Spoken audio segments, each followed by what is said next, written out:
Hoje o nosso 9 Minutos tem um caráter especial, porque nós temos aqui a presença de um campeão, se não talvez o maior campeão de votos da história política do Espírito Santo, com quem nós vamos conversar agora. Ele foi vereador, deputado estadual, deputado federal, repetindo o mandato algumas vezes, governador e senador. Nós estamos falando de Gerson Camata, que está aqui agora conosco em 9 Minutos. Prazer ter aqui, Camata. Prazer grande, alegria também. Voltando depois de uns 28 anos. Alguns anos. Graças a Deus que nos conservou vivos, Estamos nós dois aqui, e os né? operadores também. Também. Agora me diga uma coisa. E espero que também a maioria dos nossos telespectadores, né? Claro. Então, que alguém se lembre daquela entrevista lá atrás. Você e Luiz Eduardo. Que infelizmente não está com a gente. Deixou a gente. Você, depois de 44 anos de mandato emendado, sem interrupção, você está achando que fechou o ciclo? Eu acho que a gente, na vida, né, vai tendo coisas assim que faz com que, em determinado ponto, você faça uma inflexão, mude o rumo, muda a maneira de pensar, né? Que tem até aquela famosa frase do Zezinho de Alencar, que foi repetida agora pelo Lula há pouco tempo: burro é quem não muda de opinião, né? A gente às vezes se convence que um caminho não é aquele, o caminho é outro. E eu fiquei 44 anos na política, agradeço imensamente ao povo do Espírito Santo, sempre a deferência com que me deu esses mandatos. Tenho certeza que os exerci com dignidade. Sempre que um cara fala assim para mim: ô, Camata, eu votei em você a vida toda, eu falo: se arrependeu? Não, muito obrigado. Então não arrependeu, tá bom, né? Então, teve até um senhor um dia desses, se você aposentou, eu vou aposentar como eleitor. Eu votei sempre em você. Foram 44 anos de mandato, sem perder uma eleição. Só o Sarney está na minha frente hoje no Brasil, né? E eu cheguei num ponto, eu tinha já mais ou menos programado isso. Quando eu atingisse 70 anos, eu ia parar um pouco, se dedicar um pouco à família, um pouco aos amigos, né? Porque a política, na verdade, ela te aproxima de todo mundo e te distancia dos mais próximos, né? Então, dos parentes. Se bobear, não ver filho crescer. Pronto, é isso aí que acontece, sabe? Uhum. E você vê que normalmente, por exemplo, eu vejo tanto a Enza como o Bruno, eles têm horror. Que eu falo: você não quer ser político? Deus me livre, papai, não quero não, porque sentiram a ausência do pai e da mãe, né? Sem dúvida. Agora o cenário político atual influenciou também um pouco, ou foi só a fadiga de material? Um pouco de fadiga de material, mas ultimamente, foi o seguinte: no último ano no Senado, você viu como é que vamos falar a verdade, há uma deterioração dos costumes políticos, né? Uhum. E aí no último muito claro ano, isso. Né? Eu comecei a ficar sem vontade de ir. Uma hora eu arranjava um atestado médico, uma hora eu fazia uma viagem, uma hora eu arranjava um motivo, porque estava um ambiente que não me dava aquele prazer de ficar mais. E algumas vezes você não sabia de que lado que era o lugar certo, entendeu? Ocorreu uma votação lá, que eu não vou dizer, que eu achei que eu estava votando a favor dos laboratórios, a favor naquela quebra de patente. Quebra de patente de serra. Foi agora no final o negócio de um novo medicamento que surgiu para AIDS. Tá. Né? Então teve uma quebra de patente. Isso. Eu votei o quê? Quebrando a patente, vai baratear o remédio para os pacientes brasileiros. Depois da votação, eu fui procurado, dizendo que a minha parte estava guardada. Eu falei: que parte? Eu não estou com AIDS para tomar o remédio. Não, você ajudou os laboratórios nacionais. Eu pensei que eu tivesse ajudado os pacientes doentes brasileiros. Então, veja você, essas coisas você não sabe, em certas horas acontece isso. Então, aí eu disse: olha, eu não quero nem saber quanto é, que se for muito pode me dar tentação. Não conversa mais comigo, né? Então, essas coisas assim... Mas olha bem, no jargão político, o Senado é chamado de paraíso. Quer dizer que até o paraíso enfastia. Teve uma hora que eu estava virando, para mim, para minha maneira de pensar, estava virando uma porta do inferno, sabe? Agora, no balanço de seus 3 mandatos como senador, vou rebobinar só os últimos 24 anos, porque tem aqueles mais 20 para trás, né? De senador, exatamente, de vereador e tal. O que você considera assim feitos relevantes, fatos que você se destaca na sua atuação no Senado? Olha, eu acho que primeiro, que hoje, se eu analiso um pouco, aquela lei das armas foi minha, né? Que deu no plebiscito para devolver armas. Mas eu achava que as pessoas honestas iam devolver suas armas e a polícia ia tomar as armas dos bandidos. Só que as honestas devolveram. Só ficou nessa primeira parte. Não tomou dos bandidos, né? Que era o que eu tensionava. A outra importante que o governo federal não está cumprindo foi a lei que transformou as ilhas internas, sedes de municípios, que os terrenos de marinha vieram para as prefeituras. A ilha de São Luís, a ilha de Vitória, a ilha de Santa Catarina, a ilha de Marajó. É sede de município, é uma emenda constitucional. Vitória não pode ter terreno de marinha mais, mas o governo federal não cumpriu a emenda constitucional, né? Então, nós temos essa... E ainda tem a emenda minha lá, a emenda do Paulo Artunga, a emenda do Casagrande, né? E às vezes é difícil passar. E Vitória está nessa excrescência de pagar um tributo, né, que só tem no Brasil, tem lugar nenhum no mundo, que é um tiro de canhão de 1800 lá vai cacetar. Pré-amar de 33 metros. Pré-amar de 33 metros, um negócio... Não existe nem mais isso. Não tem Perdeu mais a isso referência. no mundo, só tem aqui. Nem tem. Tanto que eu, na época, fiz um requerimento aqui, solicitando que fornecesse essa linha. Eles mandaram dizer que não tem. Mas então como é que cobra o tributo se não sabe onde é a linha? Então, ou seja, o fato de gerador já acabou há muitos anos. Exatamente. Mas então essa foi uma luta que eu perdi, mas nós ganhamos na emenda. A emenda passou, o governo federal não está cumprindo. Mas foi também uma luta muito grande em favor disso. A outra que foi também na Câmara muito da Rita, mas no Senado muito minha, foi a lei da ficha limpa, não é? O requerimento de urgência foi meu, não é? Depois, a lei da reforma do ensino médio, da educação, que eu fui relator, porque eu fiquei presidente da Comissão de Educação durante 8 anos, a pedido do João Calmon. Quando o João Calmon perdeu a eleição, ele foi o fundador da luta pela educação, ele pediu que tivesse sempre um capixaba lá.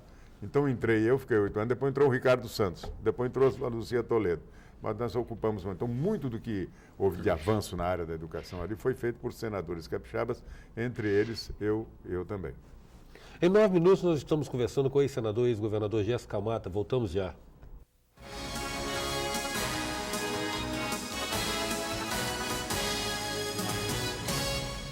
Voltamos com 9 minutos, que traz hoje Gerson Camata. Camata, você estava mencionando algumas iniciativas suas. Teve uma que eu não sei se chegou a se materializar, mas ela já advertia para uma tendência que está acontecendo na política agora, que está sendo discutida. Você chegou a propor alguma coisa no sentido dos grandes temas nacionais só transitarem pelo Congresso, mas precedidos ou respaldados por algum plebiscito?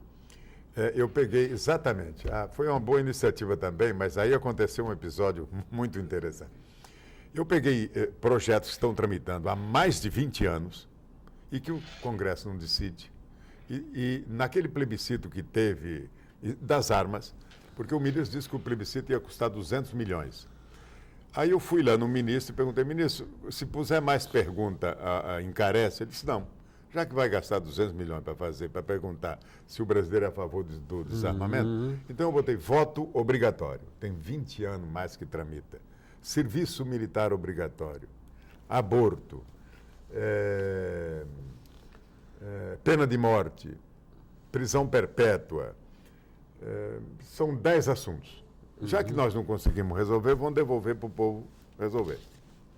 Mas aí começa, aí botaram, vamos separar o Guanabara do estado do Rio, já enfiaram lá para dentro, já deu uma briga política do Rio de Janeiro, Niterói, e começaram a botar, separar o estado do Pará, na época era 2 estados, foram enfiando dentro da minha iniciativa. Mas depois um senador que, eu não vou falar o nome dele porque hoje ele é ministro, ele falou, Camata, você está pensando que o povo sabe decidir isso? O povo mal sabe votar na gente, rapaz. O povo não tem cabeça para decidir essas coisas, não. Aí derrubou meu projeto, que chamou o povo de burro, né? Entendeu? Entendi. E aí meu projeto foi para o brejo. E está lá ainda, quer dizer, ele não foi como é que é? Derrubado. Mas também não entra em tramitação. Depois eu fiz também aquela lei exatamente para você punir com a castração química o pedófilo. Né? E você veja, depois que eu apresentei essa lei, ela está tramitando há 9 anos, também não foi derrubada, está lá ainda, poderá ser votada a qualquer hora. 18 países, inclusive países da Europa, como a França, como a Romênia, como a Tchecoslováquia, já introduziram a castração química. Sendo que, por exemplo, a República Tcheca já botou o seguinte, o reincidente é a castração mecânica. Uau! né? Então, países civilizados, países avançados. Mecânica quer dizer que o incidente porque a química não funcionou, certamente, né? Aí mecânica mesmo, na tesoura. Agora, olha bem, você tem consciência da imagem que o político hoje projeta para a sociedade, não tem, camarada? Muito, eu fico triste com isso. Um dos motivos que foi me deixando, porque numa coletividade, quase sempre você nunca separa, né, o joio do trigo. Quando todo mundo vira joio ali, é um problema terrível. Nivela por baixo. Nivela por baixo. E eu acho que precisa de uma reforma política mais ampla que chegou a ser aprovada no Senado. Foi para a Câmara, está lá na Câmara já há 14 anos, uma boa reforma política. Tem algumas emendas minhas, tem emenda do Pedro Simão. O Pedro Simão foi o autor, ele pegou vários projetos de lei que tramitavam ali e fez uma condensação. Nesse estava incluído a ficha limpa, já tinha lá 14 anos atrás. Uma série de iniciativas, por exemplo, não pode ninguém repetir mais de 2 mandatos, para dar uma renovação ventilada. Tem um monte de iniciativas dessa que passaram no Senado, foram para a Câmara. A outra coisa, você tem que depurar um pouco os partidos. Não há regime que aguenta 35 partidos. Quer dizer, aqueles que não obtiverem de todos os estados tanto por cento do voto, sai fora. Fica 4, 5 partidos, dá para abranger toda a... Representar todas as correntes. Todas as correntes que pode ter num país. Uhum. Então, todas essas coisas, porque eu fiquei acompanhando, quando estava, por exemplo, o Sarney presidente, ele negociava com 4 partidos ali, era mais fácil. O Fernando Henrique, eu vi no final, para eles implantarem o Plano Real, que graças a Deus foi um belo trabalho do qual eu participei também, a luta do Fernando Henrique, ele era ministro da Fazenda de Itamar, para negociar com 16 partidos, 16 líderes. Um mudava a opinião de um, mudava a opinião do outro. Ele passou uns 3 meses dentro da Câmara e dentro do Senado para esclarecer, para poder tentar implantar o Plano Real, né? Que foi uma dificuldade. Uma coisa boa para o Brasil, hoje nós temos uma inflação civilizada, não é? Agora, veja bem, Camato, porque nós não temos uma tradição interessante, nós não temos uma tradição de consistência partidária, né? Não. Você vê que tem líderes políticos que eles migram, eles são mais um partido deles, né?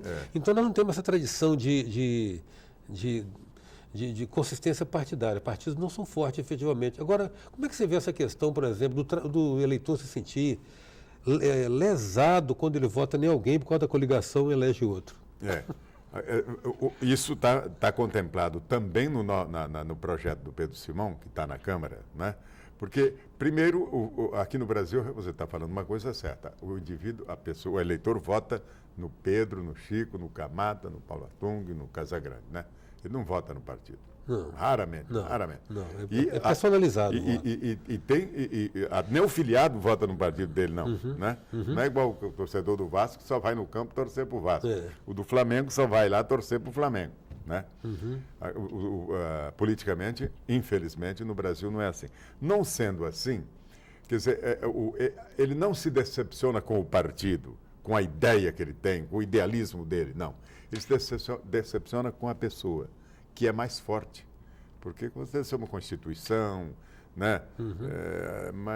A instituição se preserva um pouco, mas quando você se decepciona com uma pessoa, você se sente traído pessoalmente. E aí desgasta mais ainda toda a gama de políticos, né? Eu acho que nós temos agora o Supremo Tribunal Federal, o Tribunal Superior Eleitoral fez uma coisa boa, que o mandato não é do candidato, é do partido. Sim. Se ele sair do partido, ele perde o mandato. Isso vai ajudar devagarinho. Isso fortalece o partido. A fortalecer um pouco a cultura partidária. A outra coisa impressionante é o seguinte, ninguém lê o programa do partido dele, nem os candidatos. Nem o membro do partido. Se as pessoas lessem o ideal do partido. Agora, aí você pega também os programas partidários, tirando os partidos, né? Comunistas que tem no Brasil, uns 5, 6 aí, céu, né? O resto é tudo igual. Né? Então, tudo, o Brasil vai ser uma maravilha, vai ter assistência de saúde para todo mundo, não vai ter assalto, saúde, segurança, transporte, habitação, esporte, todo mundo vai jogar futebol, todo mundo vai viver 90 e tantos anos. Isso. Confortável, né? Todo mundo vai aumentar a renda. Então, essas coisas assim são um pouco factíveis. Eu vejo, por exemplo, eu estou acabando de ler a biografia do Bill Clinton, né? Aí você pega lá famílias que lá da origem elas são republicana. Bom, outro do Bill Clinton, democrata.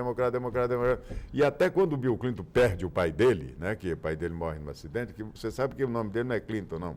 O nome dele é outro, ele é filho de criação de um homem que chamava o seu Robert Clinton.